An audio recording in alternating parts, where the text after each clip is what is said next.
2004 में दक्षिणी थाईलैंड के पट्टानी में भड़की हिंसा ने न सिर्फ थाई राजनीति को झकझोरा बल्कि एक ऐसे नेता को जन्म दिया जो सत्ता और विरोध दोनों का सामना करता रहा। ये कहानी है थाकसिन शिनावात्रा की, एक ऐसे नेता की जिसने थाईलैंड की राजनीति को बदल कर रख दिया, लेकिन उसी राजनीति ने उन्हें सत्ता से बेदखल भी किया। 2004 में थाईलैंड के मुस्लिम बहुल दक्षिणी इलाकों में बगावत का तूफान उठा। 25 अक्टूबर को जब प्रदर्शनकारी पुलिस स्टेशन के सामने इकट्ठा हुए, थाकसिन ने स्थिति को काबू करने के लिए कठोर कदम उठाए। पुलिस ने 2000 से ज्यादा लोगों को गिरफ्तार किया, लेकिन इतना ही नहीं, अब ये नजारा जल्द ही एक और मोड़ लेगा। पुलिस ने इन्हें निर्वस्त्र किया, हाथों को पीठ के पीछे बांधा और 26 ट्रकों में ठूसकर 150 किलोमीटर दूर आर्मी कैंप में भेज दिया। 7 घंटे बाद 78 लोग दम घुटने से मारे गए। ये घटना थाईलैंड की सरकार के लिए शर्मिंदगी का कारण बनी, लेकिन थाकसिन के लिए ये कदम बौद्ध समुदाय में लोकप्रियता का कारण बना। थाकसिन की छवि ऐसी बन गई जैसे वो देश को एकजुट रखने के लिए किसी भी हद तक जा सकते थे। लेकिन क्या आप जानते हैं, थाकसिन का परिवार भी एक समय चीन से भागकर थाईलैंड आया था।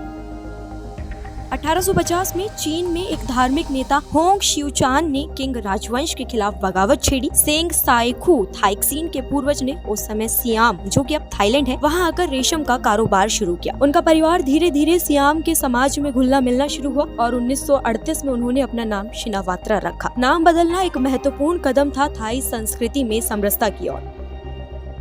थाकसिन शिनावात्रा का जन्म 1949 में हुआ और उनका राजनीति से जुड़ा रास्ता एक पुलिस अफसर से होते हुए अंततः टेलीकॉम साम्राज्य तक पहुंचा। 1987 में शिन कॉर्पोरेशन की स्थापना के बाद वो थाईलैंड के सबसे बड़े टेलीकॉम ऑपरेटर बन गए। 1994 में थाकसिन ने राजनीति में कदम रखा और पलंग धम्मा पार्टी में शामिल हो गए, लेकिन जब उनका पक्ष नहीं चला तो उन्होंने थाई रॉक थाई पार्टी की स्थापना की और 2001 में देश के प्रधानमंत्री बने। उनके प्रधानमंत्री बनने के बाद उन्होंने गरीबों के लिए सस्ता स्वास्थ्य और कर्ज योजनाएं शुरू की। उनके इन फैसलों ने उन्हें ग्रामीण भारतीयों के बीच हीरो बना दिया, लेकिन कुछ उच्च वर्गों के लिए ये चिंता का कारण था।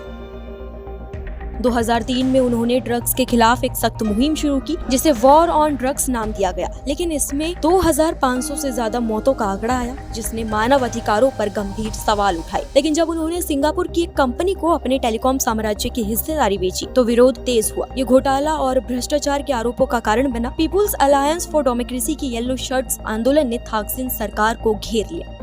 राजनीतिक अस्थिरता के बीच 2006 में सेना ने तख्ता पलट किया और थाकसिन को सत्ता से बाहर कर दिया, लेकिन थाकसिन की राजनीति ताकत खत्म नहीं हुई। 15 साल के निर्वासन के बाद थाकसिन 2023 में थाईलैंड लौटे। उनके करीबी श्रेथा थाविसिन को प्रधानमंत्री बनाया गया, लेकिन राजनीति में फिर से एक नई कड़ी जुड़ी। उनकी बेटी पेंटोगटान शिनावात्रा को पीएम बनाया गया। ये एक तरह से थाकसिन के लिए एक जीत थी। अपने विरोधियों और तख्ता पलट को झेलते हुए वो अपने परिवार को सत्ता में लाने में सफल रहे। एक रियल फाइटर की तरह उन्होंने हर मुश्किल का सामना किया और राजनीति के अंदर अपनी जगह बनाई। थाईलैंड का इतिहास और संस्कृति रामायण से गहरे जुड़े हैं, एक आदर्श राजा की छवि से, जिसे थाई राजा अपनी सत्ता का प्रतीक मानते हैं। थाकसिन शिनावात्रा का भी यही राजनीति में प्रवेश उसी संघर्ष की कड़ी थी जो सत्ता और आदर्श के बीच की रेखा पर खड़ा था। तो क्या थाकसिन की कहानी एक राजनीतिक महाकाव्य है या सिर्फ सत्ता के खेल का हिस्सा? ये सवाल हमेशा थाईलैंड की राजनीति को परिभाषित करता रहेगा।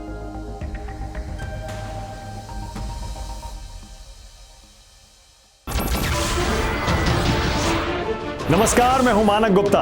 अगर आपको हमारा ये वीडियो पसंद आया हो तो इसे लाइक और शेयर जरूर करें, और हाँ, हमें सब्सक्राइब और फॉलो करना ना भूलें ताकि आप देश और दुनिया की कोई खबर मिस ना करें। तो जुड़े रहिए हमारे साथ और देखते रहिए न्यूज़ 24।